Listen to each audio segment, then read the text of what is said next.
के तरारी में, जैसा कि आप जानते हैं, lieutenant general vice chief of army Shri Krishna Singh की जगह अब किरण जी जनसुराज की उम्मीदवार होंगी। उसी तरह बेलागंज में प्रोफेसर खिलाफत हुसैन की जगह अब अमजद साहब जनसुराज के उम्मीदवार होंगे। मैं अपने तौर पर प्रोफेसर खिलाफत हुसैन का और जनरल साहब का तहे दिल से शुक्रिया अदा करता हूं कि इन्होंने वो रास्ता जनसुराज को खोजने में, आगे बढ़ने में इन्होंने मदद करी है। हम में आपसे कुछ छुपाना नहीं है। बहुत लोग टीका टिप्पणी करेंगे, अरे भाई इन लोगों को तो पता नहीं था जनसुराज को। ठीक बात है, हम लोग नए हैं, नया प्रयास है, उसमें एक दो स्टेप गलत हो सकता है, लेकिन हम लोग की ईमानदारी में, हमारे प्रयास की शुद्धता में कहीं कोई कमी नहीं दिखेगी। जिनको उम्मीदवार बनाया गया, अगर वो नहीं बन पा रहे हैं, वो भी आपके सामने बैठे हुए। हम ये नहीं कह रहे हैं कि उनको किसी ने घेर कर हटा दिया, लेकिन ये जरूर हमने कहा भगवा प्रेस कॉन्फ्रेंस में कि जो व्यवस्था है वो प्रो इनकम्बेंट है। जो पहले से स्थापित दल हैं उनके लिए चुनाव लड़ना आसान है, नए लोगों का आकर चुनाव लड़ना बहुत मुश्किल है।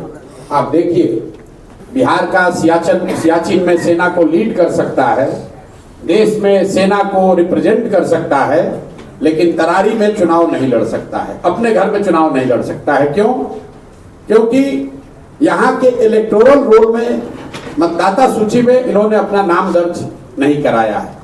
तो भाई जो नौकरी में है, जहां पर वो नौकरी करता है, उसकी जिम्मेवार नागरिक होने के नाते ये जिम्मेवारी है कि वहां वोट दे। जनरल साहब नोएडा में रहते थे, नोएडा में इनका वोटर लिस्ट में नाम है, वहां से हम लोगों ने नोटिफाइड कॉपी यहाँ लगाया, फॉर्म 8 भी भरा और यहाँ के प्रशासन को यह अनुरोध किया कि इनका मतदाता सूची में यहाँ नाम शामिल किया जाए। लेकिन रूल का हवाला देकर यहाँ के प्रशासन और इलेक्शन कमीशन ने ये कहा कि 15 तारीख के बाद, जब आचार संहिता लागू हो गई, तो हम लोग नया मतदाता सूची में नाम नहीं जोड़ सकते।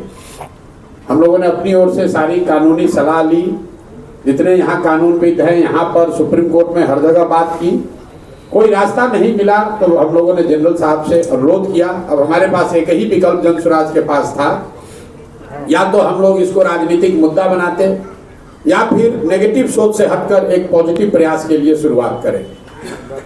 जनरल साहब ने अपनी मुलाकात में मुझे बताया कि भाई प्रशांत जी, मैं तो बिहार में आपके जनसुराज के प्रयास से प्रभावित होकर बिहार में सेवा करने आया हूँ। तो अगर भगवान ये चाहते हैं कि पहले मैं सेवा कर लूँ, उसके बाद किसी पद के लिए लड़ाई लड़ूं, तो इसमें दिक्कत क्या है?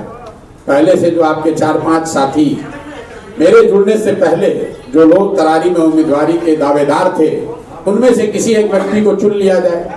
जैसा कि आपको मैंने पहले प्रेस कॉन्फ्रेंस में बताया था, घनश्याम राय जी उसमें एक प्रबल दावेदार रहे हैं, किरण जी भी एक प्रबल दावेदार रही हैं, यहाँ पर हमारे गढ़हनी के मुखिया जी हैं, वो भी एक दावेदार रहे हैं। इन सब के बीच सब लोग हम लोग साथ में बैठे और कुछ साथियों की मदद से सबने मिलकर तय किया। हम पिछले 2 दिन से यहाँ हैं तरारी में, और सबने मिलकर ये फैसला किया कि किरण जी को यहाँ पर इनके सेवा, इनके क्षेत्र में किए गए प्रयास के आधार पर जनसुराज का उम्मीदवार बनाया जाए।